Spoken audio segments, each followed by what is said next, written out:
This traditional 12-tense grammar grid acts as a mental barrier, forcing you to navigate complex formulas for the present perfect, past indefinite, and beyond.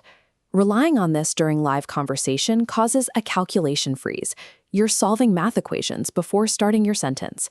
But there is a way to bypass the math. Instead of plotting a coordinate on a rigid historical timeline, you can focus entirely on the physical shape of the verb itself. When you strip away the secondary rules, you're left with four core shapes: V1, V2, V3, and the ing form.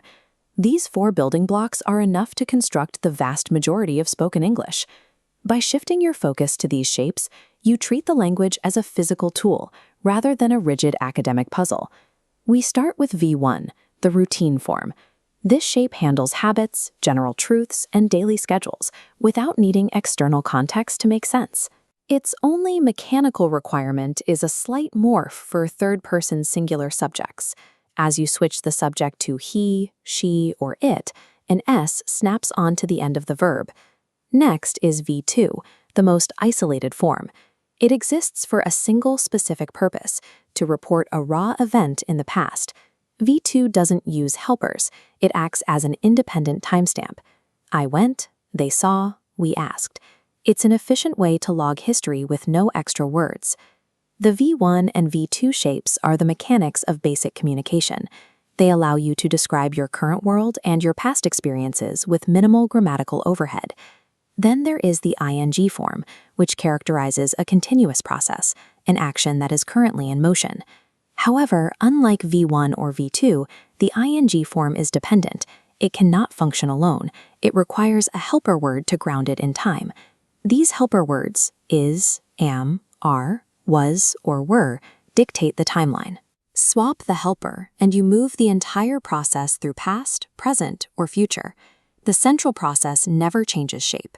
You change the when by toggling that tiny helper word. This dependency is the mechanic behind every continuous tense. You manage the timeline with the helper, leaving the core action untouched. V3 is the most versatile of the four. When paired with words like has or have, it signals that an action is now entirely completed.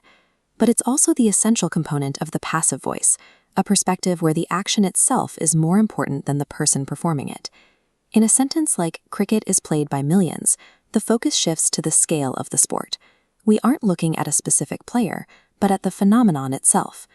This shape is used to describe the effect of an action on an object. The ball was hit. Beyond its role as a verb, V3 can even become a permanent description of a state, describing a broken window or a torn shirt. V3 allows you to move between expressing finished tasks, passive events, and the physical state of the world around you. When you bring these together, you have a simplified framework for English. You aren't memorizing 12 distinct rules.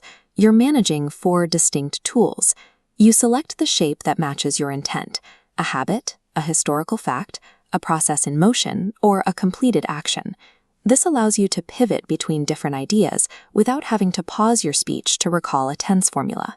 This works because it prioritizes your immediate communicative intent over the mental calculation of grammar rules. Mastering these 4 shapes won't replace the need for vocabulary or nuance, but it does remove the mechanical friction that stops most learners from speaking with confidence. By internalizing these forms, you can finally stop overthinking the grammar and start using the language.